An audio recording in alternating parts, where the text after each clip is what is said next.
Bonjour à tous. Alors, c'est suite à la formation photovoltaïque qu'on a passée ce week-end, je vais vous faire un tutoriel qui permettra donc, à la demande donc de certains de nos stagiaires, on m'a demandé de faire un tutoriel sur le dimensionnement du photovoltaïque, notamment en autoconsommation. Alors là, on va pouvoir vous montrer comment on fait pour dimensionner en autoconsommation. Alors, c'est parti. Déjà, l'autoconsommation, on se rappelle, donc c'est un panneau solaire avec un micro-onduleur. Donc ça, c'est la version classique. On peut imaginer plusieurs onduleurs, un seul onduleur qui permet de régénérer plusieurs panneaux, de régler plusieurs panneaux. Mais gardons un panneau solaire avec un micro-onduleur. Le panneau solaire, lui, va produire, et donc si il y a consommation d'énergie dans la maison au moment où le panneau solaire produit, à ce moment-là, l'électricité va directement être autoconsommée sur le lieu. Ok, et donc ne sera pas comptabilisée au compteur d'Enedis. C'est ça. Maintenant, si le panneau solaire produit trop d'énergie électrique, ou par exemple c'est le week-end et vous êtes parti à la mer alors qu'il fait très beau, le panneau solaire, lui, va continuer de produire. Ces électrons ne vont pas être autoconsommés dans la maison et donc vont être directement donnés au réseau électrique. Alors, ça peut être donné ou vendu, peut être vendu à 10 centimes du kilowattheure sous de nombreuses conditions d'Enedis. Euh, Nous, en tout cas, si vous l'installez vous-même, vous ne pourrez pas revendre votre énergie et donc ces électrons seront donc donnés. Donc le but du jeu, c'est d'éviter qu'il y ait trop de surplus, car ces électrons-là ne seront pas valorisables à l'intérieur de votre maison. Alors, comment on fait maintenant pour savoir combien de panneaux solaires il me faut chez moi, dans ma maison? Pour ça, il vous faut d'abord savoir exactement combien d'électrons et combien donc d'énergie électrique vous avez besoin dans votre maison. Pour ça, on fait un bilan énergétique. On vous avait donné un petit classeur Excel qui permet donc de répertorier déjà tous les appareils qui consomment de l'énergie et de pouvoir y insérer la puissance appelée à chaque heure de la journée. Donc là, on en a fait une pour une maison classique qui consommerait environ en totalité 3,7 kWh d'énergie par jour, d'énergie électrique. Ok. Alors, on a et donc là vous avez une courbe qui vous permet en bleu d'avoir votre consommation d'énergie sur toute la journée, et en vert une production photovoltaïque, voilà, classique sur une journée, sur une belle journée d'été. Ok. Alors à ce stade, le but du jeu, la première étape de dimensionnement, c'est déjà d'optimiser votre consommation. Ok. Si vous aviez une consommation avec beaucoup de vous voyez des pics là entre 2 heures, 3 heures, 4 heures et 22 heures, 23 heures.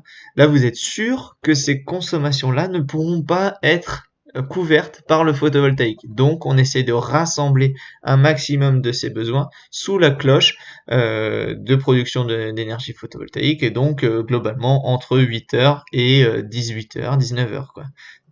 Ok.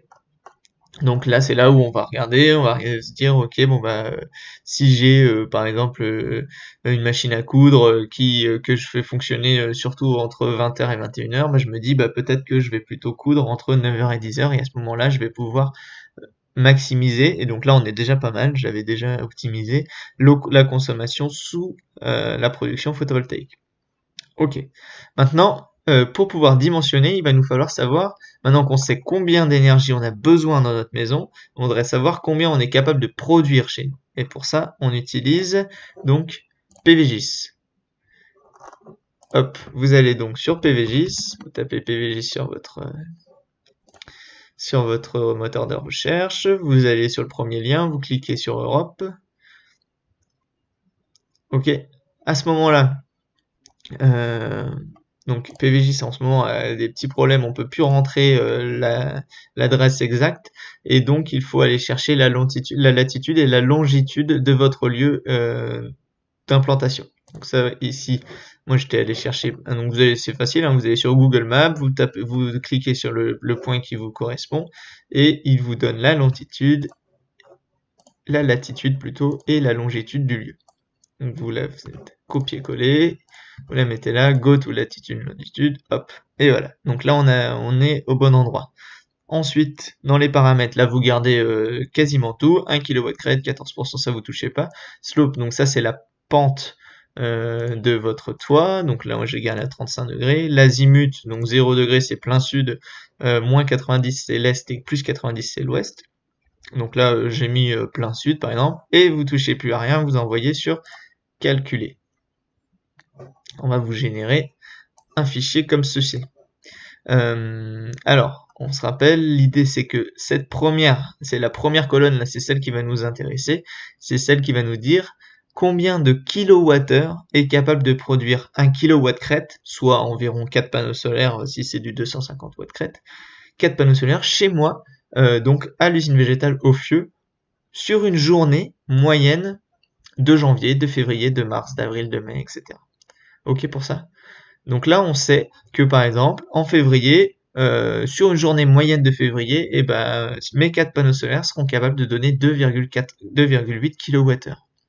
Alors, maintenant, il nous faut savoir, ok, on va dimensionner plutôt sur l'hiver ou plutôt sur l'été.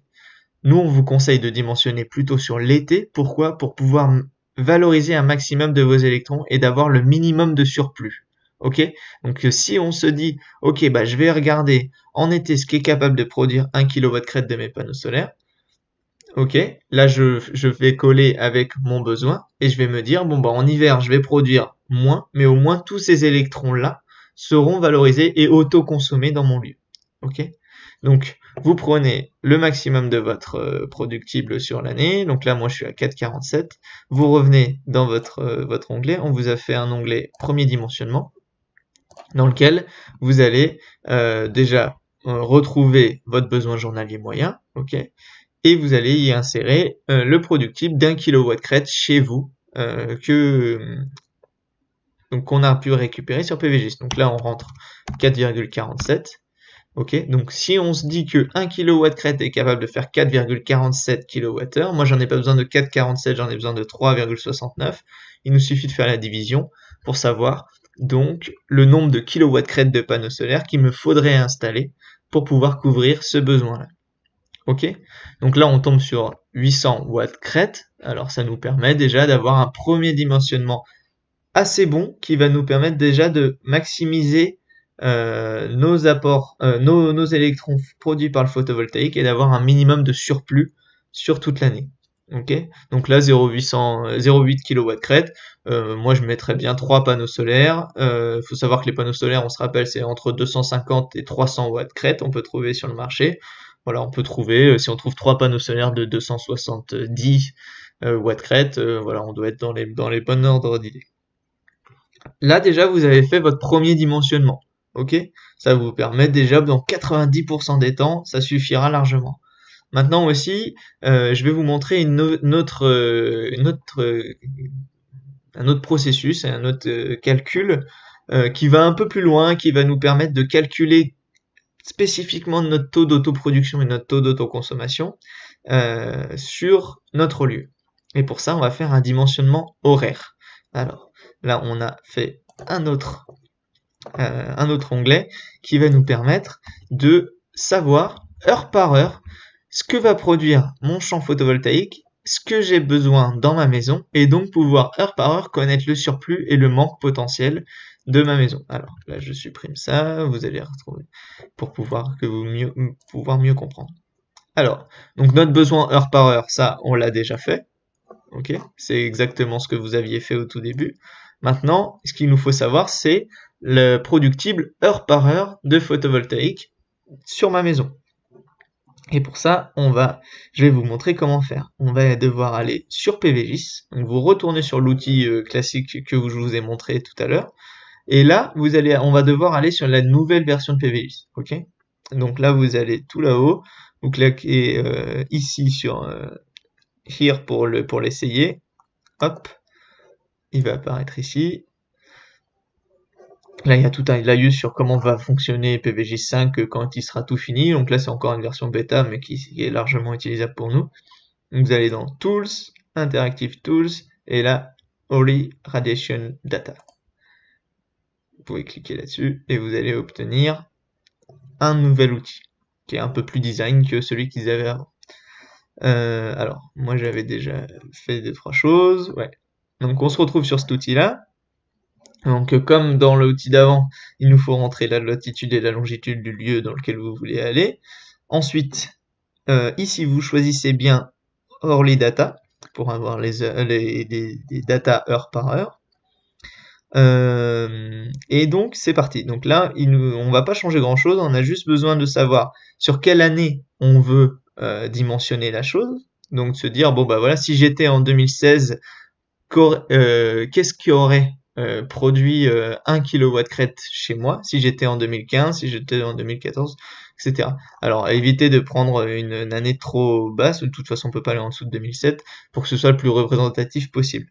Aussi, ne prenez pas 2016 car c'est une année bissextile et on va pas pouvoir le rentrer dans nos. Il va y avoir un décalage du coup d'un jour dans notre tableur Excel. Alors vous gardez 2015, donc vous prenez start year 2015 et fin year 2015, comme ça on a sur toute une année déjà. Slope, donc là c'est la pente, on garde 35, l'azimut on garde 0 pour plein sud. Vous cliquez bien sur PV Power ici, faites attention qu'il soit bien actif, et là vous faites Download CSV, ça va vous générer un fichier CSV que je vous conseille d'ouvrir avec le bloc-notes. Ok, donc voilà, là on a on a toutes les données sur toute l'année 2015 de ce que va pouvoir produire 1 kW crête à l'Euffieux, à l'usine végétale, exactement là où je lui ai dit avec la latitude et la longitude. Alors là, il y a une petite manip Excel maintenant pour pouvoir rentrer ces données-là dans notre tableur Excel, et c'est ça que je vais vous montrer tout de suite. Donc il suffit de tout sélectionner pour pouvoir l'importer. Donc là, CTRL A, vous sélectionnez tout, CTRL C, vous copiez. Vous allez dans votre tableur Excel. Là, vous ouvrez une nouvelle feuille, voilà, toute neuve. Et à ce moment-là, là, vous faites coller, utiliser l'assistant d'importation du texte. Vous faites suivant. Là, vous mettez le séparateur en virgule, c'est-à-dire qu'à chaque virgule, on va créer une nouvelle colonne. Suivant, terminé. Hop, voilà. Donc là, vous avez toutes les données bien réparties dans les colonnes. Maintenant, nous, c'est cette colonne-là qui va nous intéresser. C'est EPV pour l'énergie photovoltaïque produite. Ok? Donc là, le but du jeu, ça va être de copier toute cette colonne-là. Donc voilà, hein, donc il y en a 8760 vu que c'est heure par heure. Donc là, on fait CTRL Maj bas pour tout sélectionner. CTRL C. Vous allez dans votre onglet dimensionnement horaire. Vous venez tout en haut et là, CTRL V pour coller toutes les données. Ok, voilà. Alors, il y a des petits problèmes de valeur, etc. Pourquoi ça? Parce que PVGIS nous donne les virgules, il nous les fait pas en virgule, il nous met des points, et donc Excel n'aime pas trop ça. Pour ça, il suffit de de changer ces points en virgule. Donc là, vous faites CTRL F, remplacer des points par des virgules, remplacer tout, et voilà. Il a bien tout remplacé par des points et des virgules. Et là, on a heure par heure, donc le photovoltaïque, 1 kW crête, voilà, le 1er janvier à 14 h, on sera capable normalement de produire 509 Wh avec 1 kW crête. Bon, effectivement, en janvier, on va produire moins que forcément en mai. Ok? Alors, maintenant, ça c'est les résultats. Pour savoir, maintenant, on va pouvoir choisir combien de mois de kW crête. Je vais pas en mettre 1 kW crête, je vais peut-être en mettre plutôt 0,8 ou 0,75 si je mets 3 panneaux solaires, par exemple, de 250 watts crête, comme on a vu dans notre premier dimensionnement. Ok? Donc là, vous rentrez ça. Et le tableur vous calcule les deux taux les plus importants dans l'autoconsommation. Le taux d'autoconsommation et le taux d'autoproduction. Là, on vous a mis une petite phrase pour vous rappeler ce que ça veut dire. Taux d'autoconsommation de 65%, ça veut dire que 65% des électrons produits par le panneau solaire vont être consommés sur le lieu. Ok? Donc 35%, ce qui va rester, lui, va être donné au réseau électrique. C'est ça que veut dire notre taux d'autoconsommation. Ok? Donc c'est celui-là qu'on veut déjà maximiser pour éviter qu'il y ait trop de surplus et donc d'avoir une rentabilité trop faible de notre installation. Aussi, le taux d'autoproduction est intéressant, et ça c'est quoi? C'est 46%, donc c'est 46% de l'électricité de ma maison, de tous mes besoins, ok, heure par heure, toute l'année, 46% de ces besoins-là vont être couverts par le photovoltaïque. Ok, donc ça veut dire qu'il me restera environ, donc là, 54% d'énergie électrique à acheter à EDF ou à Enercop ou à qui vous voulez. Ok, donc ça, ces deux taux-là vont nous permettre d'aller un peu plus loin aussi, notamment dans le calcul de la rentabilité de notre installation. Ok, pour ça, si on a payé une installation 1000, on n'a qu'à dire, si on dit 1000 euros, 1000 euros, ça sera plus simple, 1000 euros d'installation, ok. Ces trois panneaux solaires vont pouvoir produire, on a dit productible photovoltaïque en wattheure, donc va produire 957 621 wattheures, donc là on peut diviser par 1000 pour avoir en kilowattheure, donc environ 1000 kilowattheures, 958 kWh. Ok, mais donc dans ces 958, il y en a que 65% qui vont réellement être valorisés en fonction vraiment de nos besoins. Si on garde les besoins journaliers moyens qu'on avait fait tout à l'heure. Ok, donc 65% fois 958. Alors là, il m'a mis en nombre, forcément. Donc ça fait 620 kWh autoconsommés. Ok, là c'est des kilowattheures produits. Et si on se donne voilà, environ un prix de l'électricité de 0,17 € par kilowattheure,